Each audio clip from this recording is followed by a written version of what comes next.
दोस्तों, एक लड़की की शादी थी, सब कुछ ठीक ठाक चल रहा था।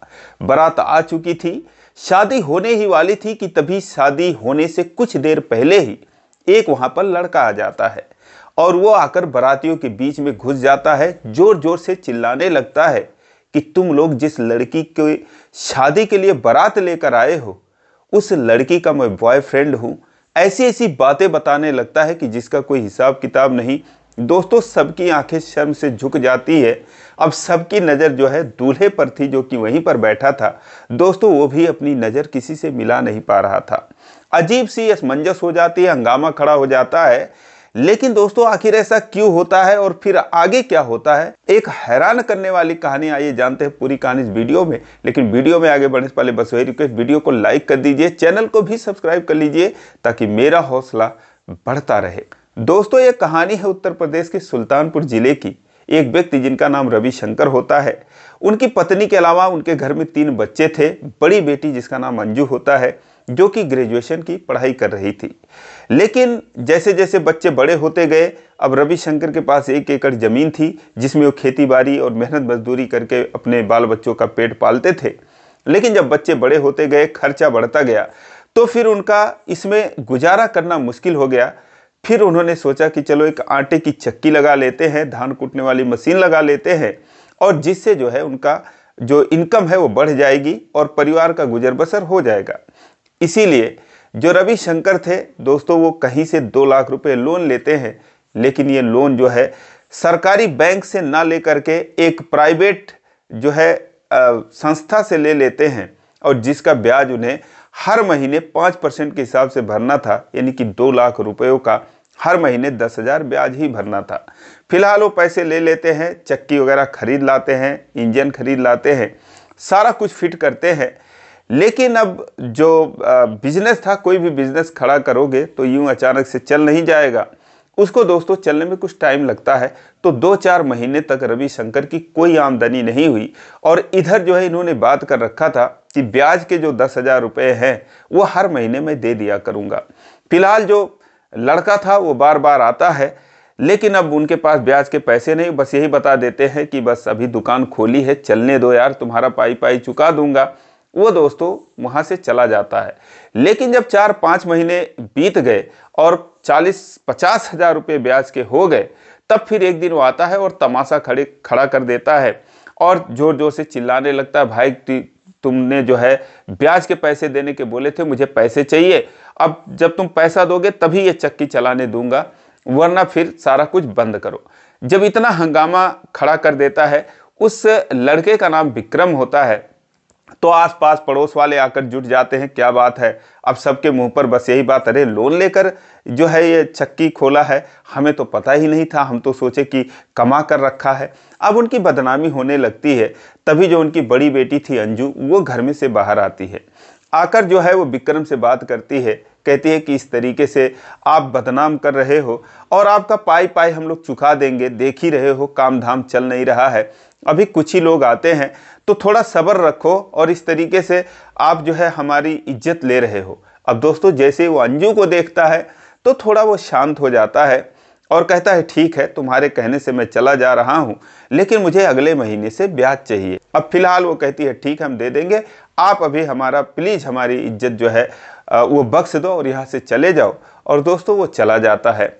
उसके जाने के बाद वो कहता है, अगले महीने इसी तारीख को मैं फिर आऊँगा और 6 महीने के 60,000 रुपये मुझे चाहिए।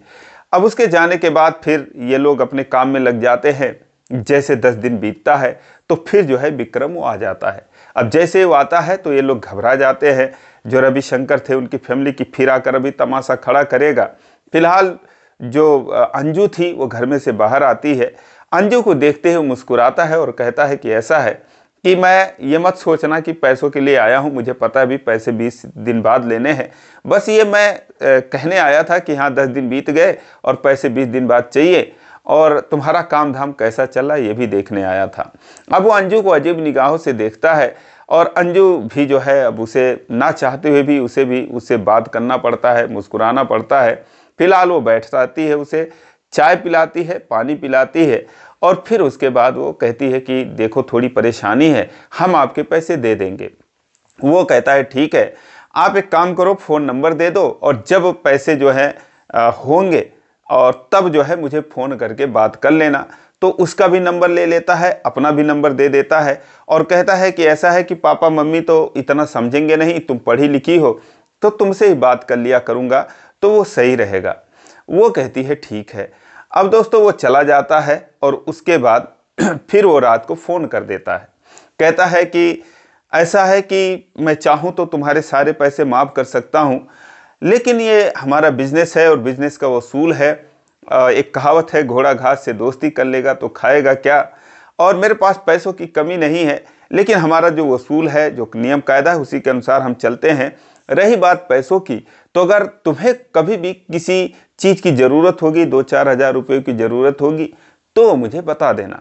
अंजू कहती है कि ठीक है, अगर ऐसी बात है, आप इतनी मेहरबानी कर रहे हैं तो आपका बहुत बहुत शुक्रिया, लेकिन फ़िलहाल मुझे पैसों की ज़रूरत नहीं है। लेकिन वो कहता है कि नहीं, मैं जो पैसे दूंगा वो तुमसे वापस नहीं लूँगा, तो जब भी होगा कोई ज़रूरत होगी बता देना। अब जब ये बात अंजू सुनती है तो सोचती है उसे पैसों की तो ज़रूरत थी ही।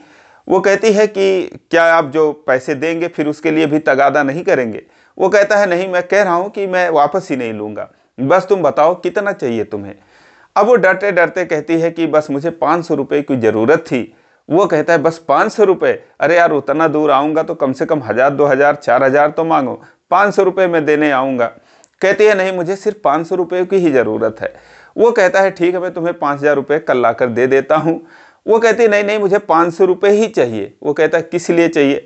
कहती है कि वो राशन वाले का बकाया है, लेकिन जब से आप आए हो और यहाँ पर पता चला है लोगों को कि आपने लोन दिया है हमको, तो फिर राशन वाला भी ऐसे लग रहा है कि जैसे उसके भी पैसे अब डूब जाएंगे।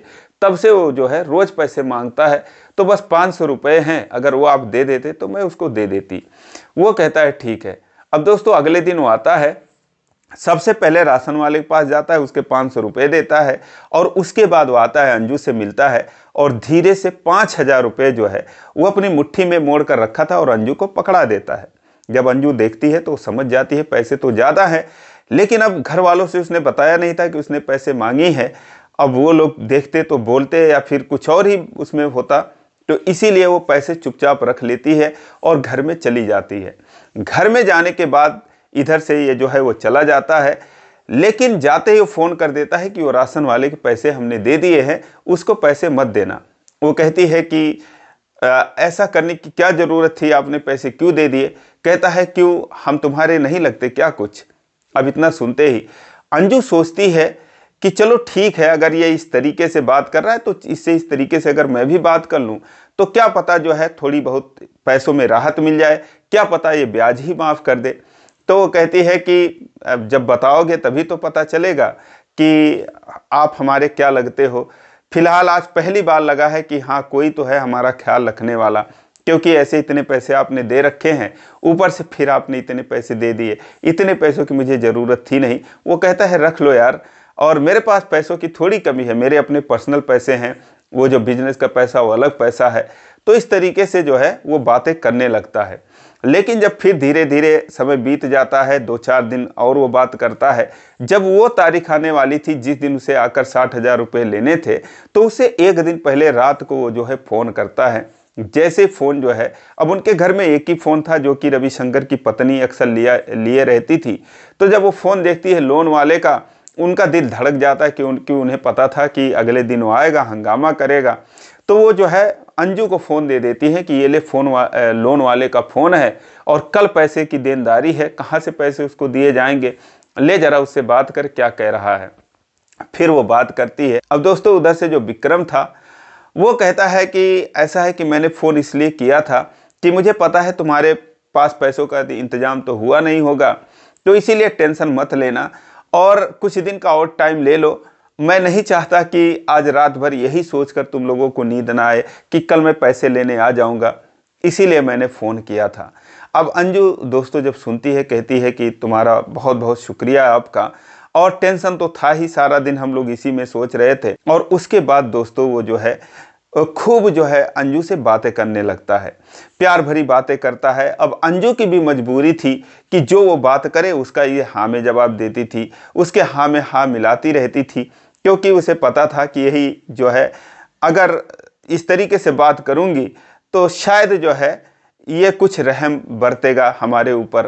तो इसीलिए वो बात करने लगती है। फिलहाल धीरे धीरे वो प्यार की गहराइयों वाली बात करने लगता है, ये हाँ में हाँ मिलाती रहती है। और उसके बाद फिर दोस्तों जो विक्रम था उसे यूं कहें कि वो अंजू का दीवाना हो जाता है, एक तरफा उसे प्यार हो जाता है।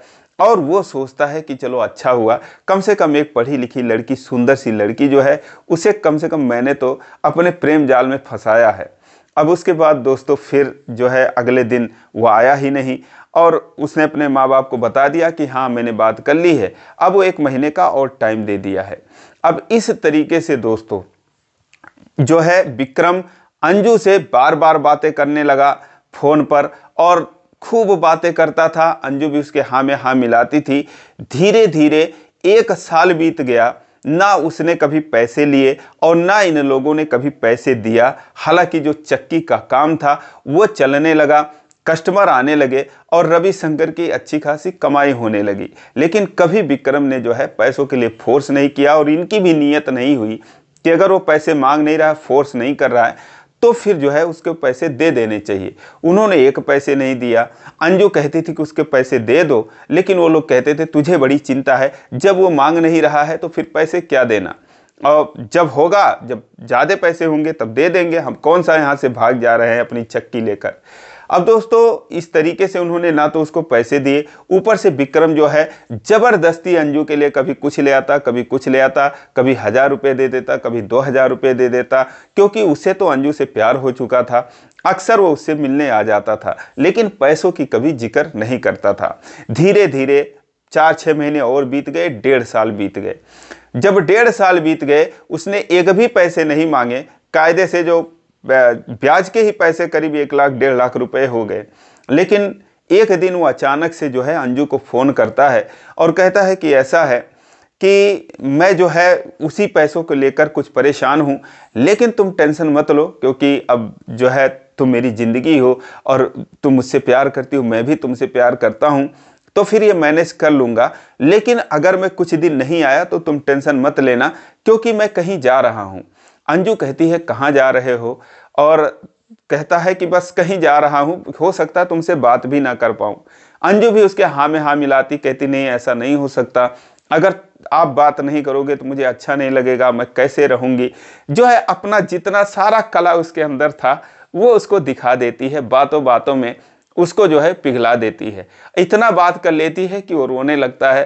कहता है कि हाँ ठीक है, और मैं जानता हूँ कि तुम मुझसे बहुत प्यार करती हो, लेकिन मैं शायद कुछ दिन ना आ पाऊँ। अब दोस्तों उसके बाद वाकई में उसका फ़ोन बंद हो जाता है, उसका आता पता नहीं चलता वो कहाँ गया। और इधर जो है अंजू के जो पिता थे अच्छे खासे पैसे रविशंकर कमाने लगे, हर महीने 30-40 हज़ार। तो उन्होंने सोचा कि चलो अब एक बच्चों की शादी करनी चाहिए। तो अंजू के लिए उन्होंने कहीं शादी की बात कर ली। जब शादी की बात कर ली, अंजू से भी पूछा, तो अंजू के भी तरफ से ऐसा कोई था नहीं कि हाँ वो विक्रम के बिना रह नहीं सकती थी। अभी तक जो था वो 95% विक्रम के तरफ से था, 5% सिर्फ इसके तरफ से था। क्योंकि कोई कैसा भी हो एक तरफा प्यार करे, लेकिन जब हद से ज़्यादा प्यार करने लगता है तो अगला भी कुछ ना कुछ उसे चाहने ही लगता है। तो अंजू भी उसे बस 5% थोड़ा बहुत चाहती थी, लेकिन इतना भी नहीं चाहती थी कि अपनी शादी कहीं और ना करे। तो इसीलिए उसने बता दिया कि ठीक है, अगर आप लोग शादी करना चाहते हैं तो मुझे कोई एतराज़ नहीं है। और अब वो भी जानती थी कि जो पैसे आए हैं अब उसका तो अता पता है नहीं, तो जो पैसे हैं उससे अगर मेरी शादी हो जाए तो अच्छी बात है। और ऊपर से ये भी सोचती थी कि चलो जो विक्रम है पैसे वाला है, उसका हमारा तो कोई मेल है नहीं, कुछ दिनों का प्यार है, तो जब तक प्यार है ठीक है, अगर शादी कर लूँगी तो उसके बाद पता नहीं उसका रवैया कैसा होगा, और क्या पता हमारे माँ बाप को हमेशा ज़िंदगी भर ताना मारता रहे, बड़ा आदमी है। तो इसीलिए दोस्तों उसने भी शादी के लिए और दूसरी जगह हाँ कर दी। अब सब कुछ हो गया, बातचीत हो गई। अंजू बहुत अच्छी थी, देखने में ठीक ठाक थी, खूबसूरत थी। तो लड़के वाले ने जो है बोला कि फटाफट जो है शादी कर लेते हैं, और 4-6 महीने के अंदर शादी की डेट पड़ गई। शादी की डेट पड़ गई, शादी का दिन भी आया, और दोस्तों बारात भी आ गई उसके दरवाजे पर। जब बारात आई तभी दोस्तों अब अचानक से जो विक्रम था वो पता नहीं कहाँ से पैदा हो जाता है, और वो जो है आ जाता है। आकर देखता है वहाँ पर ये किसकी शादी हो रही है, तो पता चला चक्की वाले के लड़की की शादी है, अंजू की शादी है। वो कहता है कि यार ये क्या बात है, प्यार तो मुझसे करती है, मैं उससे इतना प्यार करता हूँ कि जो है वो मुझसे रो रही थी, कह रही थी कि तुम्हारे बिना मैं कैसे रहूँगी और ये शादी कैसे कर ले रही है। वह हैरान हो जाता है, जाता है अंजू के माता पिता से मिलता है। उसके माता पिता जब देखते तो वो भी हैरान हो जाते, हक्के बक्के रह जाते हैं। वो कहता है क्या अंकल, आपने जो है अपनी बेटी की शादी कर रहे हो और मेरे पैसे आपने नहीं दिए, अंजू ने आपको कुछ बताया नहीं था। वो बोले कि भाई अब इसमें हमारी क्या गलती है, पैसे तो हम तुम्हारे लिए ही रखे थे, लेकिन तुम जब 5-6 महीने आए ही नहीं तो पैसे हमारे और कहीं खर्च हो जाते, तो हमने सोचा चलो इसकी शादी ही कर दूं। अब वो कहता है लेकिन आपकी बेटी ने कुछ नहीं बताया आपको शादी के लिए कि हाँ कहाँ करना है, किससे करना है। वो बोले कि बेटी क्या बताएगी, बेटी हमारी है, हम जहाँ उसकी शादी करेंगे वहाँ करेगी, ऐसा तो कुछ है नहीं, मैंने उससे पूछा भी था। लेकिन वो कहता है कि अंकल ठीक है, एक बार मुझे अपनी बेटी से मिलवा दो। लेकिन वो लोग कहते हैं कि भाई अभी हाथ जोड़ते हैं, आप चले जाओ, आपके पैसे हमको देने हैं, हमें पता है, और अब हमारा काम चल निकला है, आपके पैसे हम दे देंगे, बहुत जल्द दे देंगे, लेकिन आज जो है ये शादी हो जाने दो, आज के लिए आप माफ़ करो, खाना पीना खाओ और यहाँ से चले जाओ। वो कहता है नहीं अंकल, बस एक बार मुझे जो है कम से कम अंजू से मिलवा दीजिए। अब वो मिलने नहीं देना चाह रहे थे, वो सोचे क्या बात है। वो कहते हैं कि नहीं भाई यहाँ से चले जाओ। तो वो कहता है कि देखो अंकल, आपने मुझसे पैसे लिए हैं, इतने इतने ब्याज के हो गए, 2-2.5 लाख ब्याज के हो गए, अगर रिश्तेदारों को पता चलेगा तो बुरा लगेगा, इसलिए मैं कह रहा हूँ कि 1 मिनट जो है मुझे अंजू से मिलवा दीजिए, मैं कोई हंगामा नहीं करूँगा, यहाँ से चला जाऊँगा, और उसके बाद जब आपकी मर्जी होगा पैसे देना। जब इस तरीके से बात करता है, थोड़ा सा धमकी देता है, तो वो फिर वो अंजू से मिलवा देते हैं। अब दोस्तों जैसे ही वो अंजू के कमरे में जाता है, अंजू उसे देखती है तो हक्का बक्का रह जाती है, सोचती है ये कहाँ से आ गया। वो कहती है कहाँ थे तुम। अब वो दोस्तों वो कुछ बोल नहीं पाता, कहता है ये तुम क्या कर रही हो, तुम शादी कर रही हो, तुम तो कह रही थी तुम मुझसे प्यार करती हो, मैं तुमसे इतना प्यार करता था, तुम शादी कैसे कर ले रही हो। वो कहती है कि अब तुम आए नहीं और मुझे क्या पता कि आप कहाँ चले गए, अब मैं क्या करती, मुझे तो शादी करना ही था। वो कहती है कि तुम्हें नहीं पता कि मैं कितना परेशान था, कहाँ पे था, तुमने मुझे ढूंढा कभी, कभी ये पता लगाने की कोशिश की कि मेरा क्या हुआ। कहती है कि अब मैं तो नहीं पता लगाई, लेकिन कहाँ थे आप। अब दोस्तों वो अपनी कहानी बताता है, तो उसे सुनकर जो अंजू थी वो फूट फूट कर रोने लगती है। दरअसल उसका जो काम था, एक्चुअली ना तो वो पैसे वाला था, ना उसके बाप के पास पैसे थे, वो किसी कंपनी से जुड़ा हुआ था, किसी संस्था से जुड़ा हुआ था, और वो लोग उसे 3% पर पैसे देते थे और वो जो है आगे 5% पर पैसे देता था। तो इस बीच की जो कमाई थी यही उसका रोजगार था। लोगों को 10,000, 5,000, 20,000 रुपये ऐसे देता था, अपना पॉकेट खर्च निकालता था। इसके अलावा उसकी एक मोबाइल की दुकान थी जहाँ पर वो मोबाइल रिपेयर का काम करता था, तो यही उसका काम था। अब वो जब इनको 2 लाख रुपए दिलवा देता है, और उसके बाद दोस्तों जब ये लोग पैसे नहीं दिए और इस बीच में वो अंजू के प्यार में पड़ गया, अंजू से उसकी मुलाकात हुई, तो फिर उसने पैसों के लिए दबाव भी नहीं बनाया और ना तो इन लोगों ने उसे पैसे दिए। वो 1.5 साल तक उधर से जहाँ से वो पैसे उठाया था वो उसे प्रताड़ित करते रहे, उसे ये भी बताया कि तुमने पैसे कहाँ दिया है, वहाँ बता दे, हम चलकर उनसे वसूल लेंगे। लेकिन दोस्तों वो अंजू के प्यार के खातिर वो नहीं चाहता था कि लोगों की बदनामी हो, इसीलिए वो बताया नहीं। कंपनी ने उसे, जो उसके लोग थे, दबंग लोग थे, मारते हैं, पीटते हैं और ऊपर से उसे जेल भी भिजवा देते हैं। और जब उसे जेल जाने की नौबत आ गई थी तभी वो अंजू को फ़ोन करके बताया था कि हो सकता है मैं कुछ दिन बात ना कर पाऊँ, लेकिन तुम चिंता मत करना। और उसके बाद दोस्तों वो जेल चला जाता है। जेल जाने के बाद फिर वो जब छूट कर आता है, जिस दिन छूट कर आता है दोस्तों, इत्तेफाक से उसी दिन अंजू की इधर शादी हो रही थी और वो छूटते ही आता है कि चलो चलते हैं, अंजू से मुलाकात करते हैं। हालांकि उसके मन में ये भी शर्मिंदगी थी कि अभी वो जब जानेगी कि हाँ मेरे पास कुछ नहीं थे, मैं ऐसे काम करता हूँ, तो वो क्या सोचेगी। अब ये सारी बात जो है जब वो अंजू से बताता है तो दोस्तों अब अंजू के मुंह में कोई शब्द नहीं, वो रोने लगती है। वो कहती है मुझे नहीं पता था कि तुम मेरे खातिर इतना सह रहे हो और इस तरीके से तुम जेल भी काट के आ गए। एक बार असलियत बताए होते तो शायद मैं तुम्हारे लिए कुछ करती, कहीं जॉब कर लेती, तुम्हारा साथ देती और तो तुम्हारे जो है वो पैसे चुकाने के लिए मैं मदद करती, अगर पिताजी नहीं दे रहे थे तो। वो कहता है बताओ मैं क्या करूं, मैं तो तुम्हारे बिना जी नहीं सकता, क्या तुम मुझे प्यार नहीं करती थी, इसी तरीके से तुम बात करती थी। दोस्तों वो उसके गले से लग जाती है और फूट फूट कर रोने लगती है, कहती है कि तुम सच कह रहे हो, मैं तुमसे वाकई में प्यार नहीं करती थी इतना, लेकिन अब मैं क्या करूं, अब तो मैं तुम्हें ऐसे चाहने लगी हूं कि अब शायद मैं भी तुम्हारे बिना ना रह पाऊं, अब तुम्हें जो समझ में आए वो करो। दोस्तों वो रोने लगती है। उसके बाद वो जाता है और उसके माँ बाप से कहता है कि देखो ऐसा है अंकल, मेरी परेशानी ऐसी ऐसी है, मैं ऐसी जगह पे था और मैं बस आपकी बेटी के लिए जो है ये सब कर रहा था, क्योंकि मैं उससे प्यार करता था, वो भी मुझसे प्यार करती है, आप जो है अपनी बेटी से पूछ लो। अब वो लोग जाते हैं, अंजू से पूछते हैं, वो कहती है कि मुझे माफ़ करो, मुझे कुछ नहीं पता था और अब मैं कुछ नहीं जानती। जब ये समझ जाता है कि जब उसकी शादी अब नहीं होगी और उसके माता पिता भी नहीं मानते, तो फिर वो कहता है अंजू से कि मैं तुम्हारे लिए अब कुछ भी कर जाऊंगा। दोस्तों वो बारात में आ जाता है, वहाँ आकर जो है उल्टी सीधी बातें करने लगता है कि जो लड़की है मेरी गर्लफ्रेंड है, ऐसे ऐसे इतने दिनों से हमारा उसका रिश्ता था, इस तरीके से सारा कुछ बात करता है। तो फिर दोस्तों अब जो बारात वाले थे उसे पकड़ लेते हैं, मारने पीटने लगते हैं। फिलहाल वहाँ पर कोई पुलिस को कॉल कर देता है, पुलिस आती है, सारा कुछ हंगामा होता है। और उसके बाद फिर जब दोनों पक्ष बैठकर आपस में बातें करते हैं, सारी चीज़ें क्लियर होती है, तो अब ज़्यादातर लोगों की जो हमदर्दी थी, जो दिलजले थे, जो आशिक मिजाज के लोग थे, तो वो कहते हैं कि भाई अब जो भी हो, ये शादी जो है ये जो विक्रम है इसके साथ जो है वो गलत हो रहा है, शादी तो विक्रम के साथ ही होनी चाहिए। फिलहाल अब पुलिस जो है सारा कुछ पूछती है, उससे पूछती है, अंजू से पूछती है कि अब तुम ही बताओ तुम्हारा फैसला क्या है, तुम्हारी शादी इस लड़के से होनी चाहिए जो दूल्हा बनकर आया है, या फिर तुम विक्रम से शादी करोगी, अब तुम्हारे हक में है फैसला, तुम बताओ तुम क्या करोगी। अब दोस्तों वो रोते हुए विक्रम के तरफ इशारा करती है, कहती है कि मैं इसी से शादी करना चाहती हूँ। दोस्तों उसके बाद यहीं पर फैसला हो जाता है। बारात वाले भी जो है अब क्या कर सकते थे, उसमें उनके तरफ से भी कुछ लोगों की हमदर्दी थी कि हाँ भाई जब इतना कुछ इसने झेला है तो शादी इसी से होनी चाहिए।